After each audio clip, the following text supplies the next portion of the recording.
Professional gaming to me is consistently competing at the top. It takes a lot of dedication, and I mean, it's pretty much becomes your lifestyle. You always need to be ahead of the others and be putting in more work, be efficient. You're not only a cut above the rest, but you're also willing to dedicate those hours to become the best. So that was like the definition of like professional gaming, I guess. Sentinels are going to be America's kickoff champions! Congratulations to your Masters Madrid champions, Sentinels!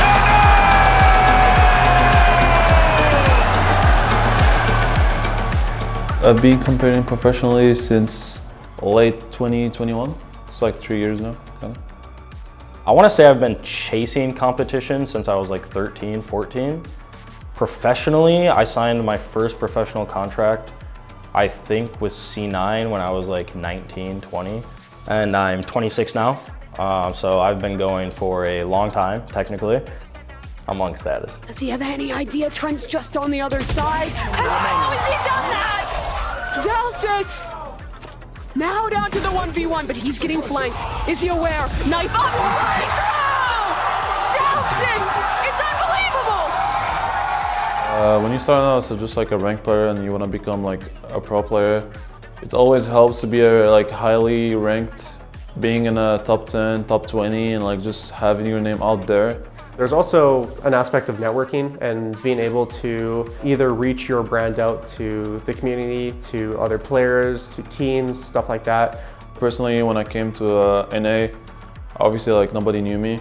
I was in school, like I was studying engineering, but I still was like pretty good at the game. I was like top 10, I even like peaked rank 1. So a lot of like ranked players, you'll see that pro players like recognize them and stuff, and that's actually really good. That's kind of like where opportunities can come from.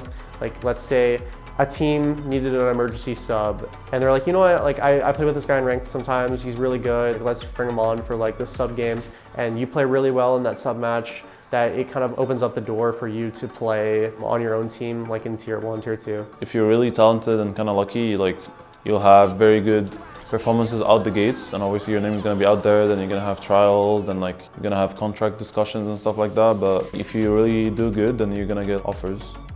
Yeah, I have LAN experience. You're a veteran. Yeah, I'm almost. Not as much as you. Yeah? Yeah. You've been playing like video games longer than I've been alive. All right, let's not focus on me. All right.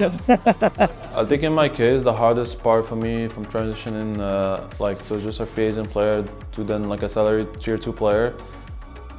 At first, I was kind of worried about the risks because it's definitely a gamble to take. In my case, it was to like kind of put school on the side. Especially in my case, I was like 23, so like almost unheard of. Like usually people do that when they're like kind of 16, 17, 18. I really like believed in myself. A lot of times like people put a lot of pressure on them and kind of have like the imposter syndrome and be like, yeah, maybe I don't belong here. Like I don't think I'm that good. Like you really need to have like supreme confidence in yourself. Nobody's gonna give you that. Like you need to like find that within yourself. That would like remove a lot of anxiety that new players have. Time and time again regionally, Tenzin Zekken locking down this position. And it kicks off with an ace here. For me, how I see talent versus hard work in like esports, it's more like if you're talented, you have like you kind of have an early start compared to others. Your like skill floor is definitely higher than others, but it doesn't mean that like you still can chase that person with like hard work. I truly believe that someone is, if they're hardworking, they're just going to learn more about the game and they're going to learn about more ways to outplay someone who is talented. Like I said, with people that feel like they're kind of hard stuck or they feel like they've capped out mechanically, like people, when they play against me, they could still play really well or even shit on me if they know how to play situations correctly, or they're able to read my plays or just kind of counter me perfectly. So that's kind of like the level of the game where I do think hardworking individuals definitely have an advantage over people that are just plain talented. One of the best ways to improve is watching a professional player like let's say I play Omen. I'm gonna go watching like a good Omen player on stream and kind of like copy how he plays and like how he deals in certain situations. I think there's like a lot of ways to improve, and it's like a never-ending like cycle. At a certain point, you understand, like for me, I understand that I just have to play to like keep my skills up. It's like drills for sports. Like that's the closest thing I can say. It's like LeBron James knows how to run up and down a court. He's been doing it for he's been doing it for 23 plus years. But guess what? He's still running up and down a court. Why? Because he has to. Like, it's just training. It's training. You have to look at esports just like sports. It's all training. So like, yeah, ranked may be terrible, and I complain about it all the time, and you can't complain about it, but like, you need to have an open mind with it. You need to grind it. You need to still play it. It's like, you can't get anywhere not playing the game. My advice for people that want to be pro and they have other obligations is like, make sure to like really understand like if it's actually worth it or not for you to like chase it. If you are really like good and talented, even if you have a job or like school, you'll have enough time to like play and grind to like get those high ranks. For me in my case, like I was in engineering school and I was still like doing fairly well in ranked. That's why like personally I was like, yeah, like if I'm not playing that much and I'm this good, like if I really like dedicated my time, like I could be like one of the best. I would say it's pretty hard to go pro. Not only do you have to put in an absurd amount of hours, but you have to have the skill to back yourself up. And not only have skill, but then also have either leadership qualities within yourself, creativity, or just being able to be like a sponge where you absorb information and being able to turn that information into results. If you're immortal or like below, you should not take the risk of like quitting your school and job. It really has to be like, if you're really like high radiant and you feel like you're playing like this tier 2, tier 3 tournaments and you're doing really well, then I feel like it is worth to take a gamble on yourself, or you really need to like see your options and the pros and cons and make a decision. It's very hard to decipher what someone should do without me like knowing their like actual day to day. Let's say like 18 to 20 year old and they're working a 9 to 5. And they're immortal and they want to take like the next step. I would actually recommend them to work that 9 to 5 for like a year, keep going, trying, whatever, save up as much money as you can. This means you can't go spending all your money with your friends. Don't go blowing it all on a vacation. Don't go buying designer clothes. Like, you basically cut out all your like free time for the game, for esports, for like your craft. So I would say to like an 18 to 20 year old, I would say if you're in school, if you're working, I would say do that for a year. Maybe school is a little different. I would say if you're 18, like let's say you graduate high school and you want to pursue esports and you don't need money, I would say take a gap year from school to pursue esports. My backup plan was just going back to school and finishing my degree. I tried to like convince myself I didn't have a backup plan, kinda, because it's important to be like, man, like I need to give it my all. Like if I screw this, I'm done for.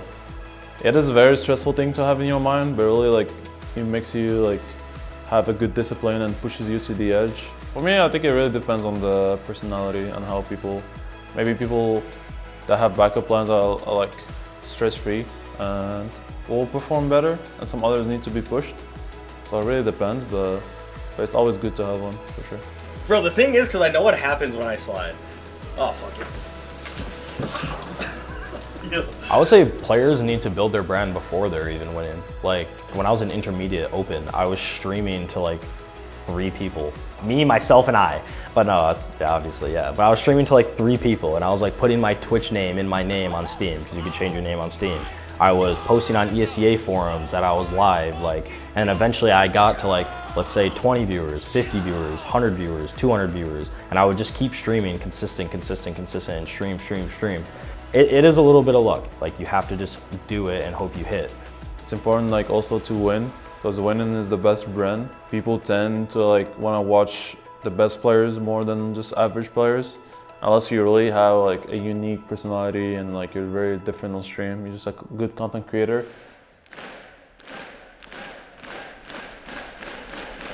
I think esports is a beautiful thing. I think it brings people all around the world, just like sports. I think it is an amazing thing to do, because like my family, a lot of them have never even left the States. To be able to like go to as many countries as I have and fly as many times as I have and like seen the world like at such a young age, like that is insane to think about. 90% of the human race doesn't get to do that. So us being able to do that, especially in like our job, is like, that is insane. So I think like if you want it, you'll chase it and you'll get it. What wanted me to keep pursuing esports was like, I knew I could do it. You know, like I knew I could get to, I guess, where I am now.